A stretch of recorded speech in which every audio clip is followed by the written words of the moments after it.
morning, Hank. It's Tuesday. I want to talk today about the refugee crisis going on around the world, but let's begin with an old saying often attributed to that great expert in the field of human evil, Joseph Stalin. When one man dies, that's a tragedy. When thousands die, that's a statistic. Large numbers can feel cold and distant and even kind of comforting because they don't feel like people. And I think that's one of the reasons much of the world was able to ignore the years-old Syrian refugee crisis until recently. But then after thousands of refugees died this year trying to get to Europe, one 3-year-old boy's body washed ashore in Turkey. His name was Aylan Kurdi, and he drowned with his 5-year-old brother and his mom trying to get to Greece. His father, Abdullah, survived and has now returned to Syria to bury his wife and children. In fact, when offered the opportunity to resettle in another country, Abdullah said, "Now I don't want anything. What was precious is gone." To talk about the refugee crisis, we need statistics, but let us not forget what is precious. So for the past 4.5 years, there has been a horrific civil war in Syria, which began with the hope of the 2011 Arab Spring protests. Several dictatorships were toppled during the Arab Spring, although some have since ended up with new dictators. But in Syria, long-reigning dictator Bashar al-Assad has refused to relinquish power and instead has battled the rebellion with astonishing violence, including torturing children and gassing his own people with chemical weapons. So back in 2011, Syria had a population of 22.4 million people. Here's what it looks like today. More than 250,000 people have been killed. About 10.6 million Syrians, less than half the population, still live in their homes. 7.6 million people have been forced to flee within Syria, either moving to refugee camps or to areas that are for the moment safer. And another 4 million Syrians have left the country entirely. Of those people, about 1.6 million currently live in Turkey. There are about 1 million each in Lebanon and Jordan, and there are a few 100,000 more in Iraq and Egypt. 95% of Syrian refugees live in those countries, and they have been stretched incredibly thin by this refugee crisis. Jordan's population is now 25% refugees. You've probably seen the huge, sprawling camps in Jordan and Lebanon for refugees. And everything is completely underfunded because the UN's refugee agency doesn't have nearly enough money to deal with this number of refugees. And in Turkey, most refugees live in a kind of legal limbo outside of camps because Turkey doesn't expel them, but they also aren't allowed to work. So even though many Syrians have good educations and labor skills, they can't make a living, and so in search of lasting refuge, thousands have turned to Europe. And they pay smugglers thousands of euros to get them via boat from Turkey, Morocco, or Egypt to Malta, southern Italy, or Greece's southern islands. Those smugglers are essentially the only people benefiting from Europe's inconsistent, inhumane, and disorganized response to the refugee crisis. To quote the UN's High Commissioner on Refugees, "More effective international cooperation is required to crack down on smugglers, including those operating inside the EU, but in ways that allow for the victims to be protected. But none of these efforts will be effective without opening up more opportunities for people to come legally to Europe and find safety upon arrival." And that leads us to a very important distinction between the words migrant and refugee. This has often been called a migrant crisis, but it really isn't, because migrants choose to leave their homes in search of better education or employment opportunities. Refugees, to again quote the UNHCR, are persons fleeing armed conflict or persecution. These are people for whom the denial of asylum has potentially deadly consequences. And ever since the 1951 Refugee Commission, refugees have had certain rights under international law. These include the right not to be returned to their country of origin if their safety cannot be assured, the right not to be penalized for entering a country illegally if they request asylum, and the rights to life, security, religious expression, primary education, free access to courts, and equal treatment by taxing authorities. If a migrant arrives illegally in the European Union, they can be turned around and in most countries sent home fairly quickly. But a refugee, and most of the people arriving in Europe right now are refugees, they have certain rights under international law that all of Europe and basically all of the world has agreed to for the last 65 years. In short, European countries have no obligations to refugees until those refugees arrive in Europe. But once a refugee is in your country, you have certain legal responsibilities to them, and that's why the boat smuggling has continued. European governments want to make it difficult for refugees to get to Europe. They benefit when the trip is dangerous. If it were made safe or easy, there would be far more refugees coming to Europe. The real solution to dramatically increase the number of refugees legally accepted through non-smuggling routes like a quota system, well, that stuff's politically unpopular. But until legal opportunities are available, the smuggling and deaths will continue. To again quote the UNHCR, thousands of refugee parents are risking the lives of their children on unsafe smuggling boats primarily because they have no no choice. And this is true not only for Syrians, because only about half the people seeking asylum through these sea routes are from Syria. Another 12% are from Afghanistan, which was the world's leading producer of refugees for 30 years until Syria came along. Another 8% are from the Northeast African nation of Eritrea, which has one of the worst human rights records on earth. Its government has been cited by the UN for executions, torture, forced labor, and systemic rape by government officials. So about 70% of the people trying to get to Europe are from those three countries. Of course, there are also many migrants trying to get to Europe via these dangerous overwater routes. But most of the people we're hearing about on the news are refugees, and the distinction is incredibly important. Okay, so we have this massive humanitarian crisis. Who's to blame?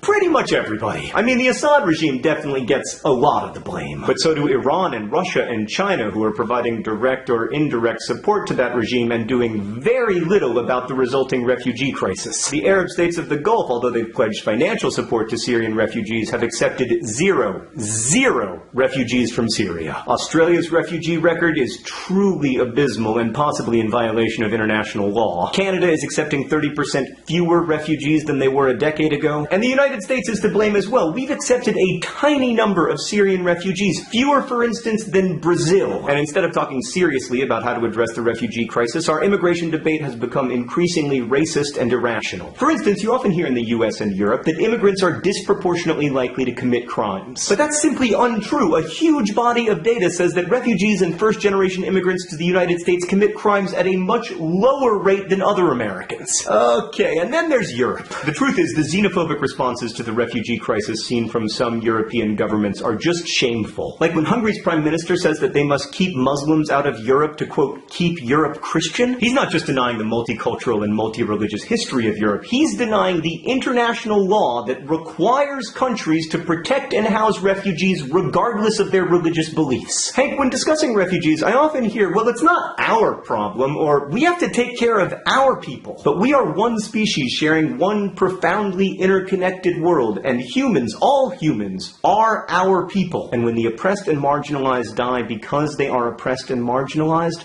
the powerful are at fault. 3-year-old Elan Kurdi would be alive today if his family had been welcomed by the European Union, or by Canada, or Australia, or the United States, or Brazil, or the list goes on and on. And I think the reason the world reacted so viscerally to that image of that dead boy on the beach is that instinctively we all knew that his blood was on all of our hands. We have legal obligations to refugees under international law, but we also have ethical obligations to them because they are our people. In fact, one of the reasons we're in this mess to begin with is that for too long we've labored under the delusion that regional crises have no global importance. Imagining any widespread human problem as belonging to someone else is catastrophically misguided, like an Ebola outbreak in Liberia is just a Liberian problem, right? Well, sure, until it's a Nigerian problem, and a German problem, and an American problem. And as we've learned all too painfully, the Syrian civil war is not only a Syrian problem. I mean, for one thing, it's led to the growth of ISIS, a terrorist organization that kills not only Syrians and Iraqis, but Ethiopians and Americans and Brazilians and Koreans and Turks. In recent weeks, people in Europe at train stations and at football games have been promising that refugees are welcome. It's a moving sight and an encouraging one, and I hope that European governments respond in kind. But the hardest work is not in making the promise, it's in keeping it. And this is going to be a long-term, expensive, and complex challenge for the world. And as the UNHCR has said, this massive flow of people will not stop until the root causes of their plight are addressed. The ultimate solution, the only ultimate solution, was outlined clearly for us by a 13-year-old Syrian refugee. My message, please help the Syrian. The Syrians need help now.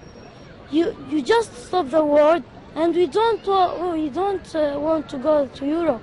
Just stop the war in Syria. Until then, Hank, until this war stops, we have a legal and moral obligation to provide safe harbor for this young man and others like him. And we also must provide financial support to the less developed countries from Jordan to Pakistan to Iraq that are shouldering 90% of the world's refugee burden. Hank, I have included links below to donate to the UN's refugee work as well as Save the Children's refugee work. I will see you on Friday.